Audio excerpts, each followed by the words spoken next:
Welcome back for another video as part of the Zoella Bookclub. If you haven't heard about it yet, I will put the links down below of Zoella's videos about it and of my first video which kind of explained it and which was covering the first book of the bundle, If I Was Your Girl by Meredith Russo. This week's book is Frozen Charlotte by Alex Bell and is completely different from the first one.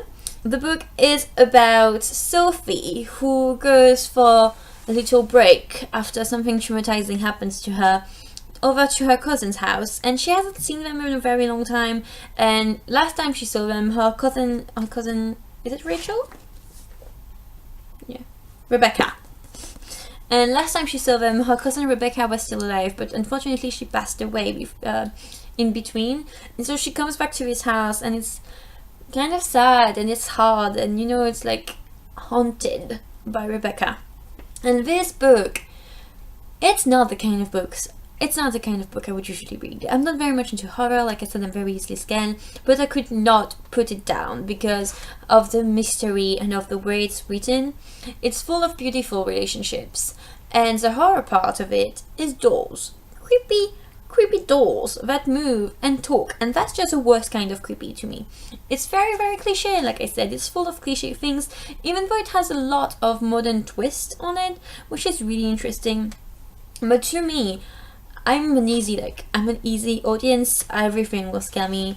So to me it was really well done and really scary, and I was just so caught up in the mystery and to know how it would end up. And also, like, it's very well wrapped up, and you have a lot of beautiful relationships in it. There's a hint of romance. It's not like really there, but there's a hint of it. It's mostly about family relationships and what grief does to you, and it is really well with that, with what grief does to you and how you have to deal with it and how some people don't. And it talks a lot about human condition and evil and good, weaknesses and strength, and what defines you. I think it's not that obvious, but if you think about it, it really becomes obvious that this book talks about your own demons and if you can fight them or not, and who will and what kind of person will let themselves. But it really talks about your own demons, and it shows that you can be brave and you can overcome them. And yeah, it's really of a family story. It's just really, really nice. It's not like, I won't say it's great literature, because I don't think it is.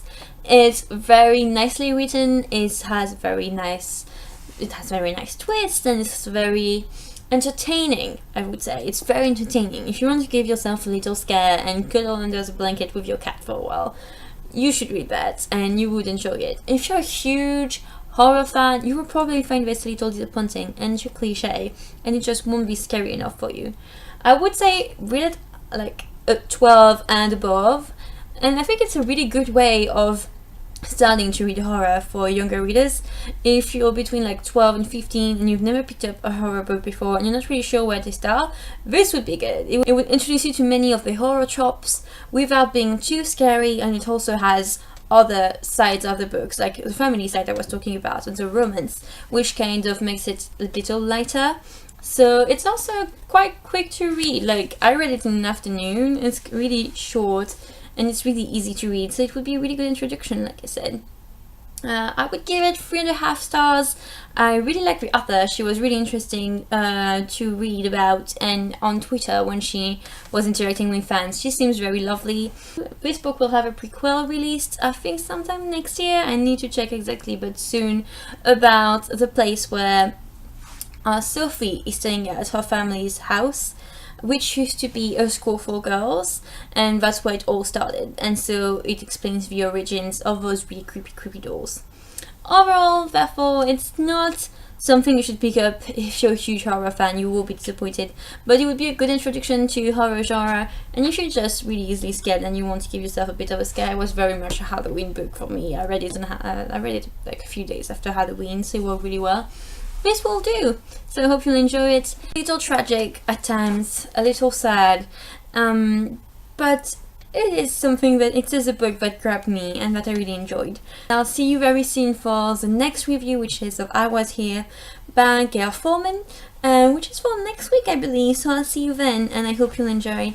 Thank you for watching. Don't hesitate to comment and subscribe.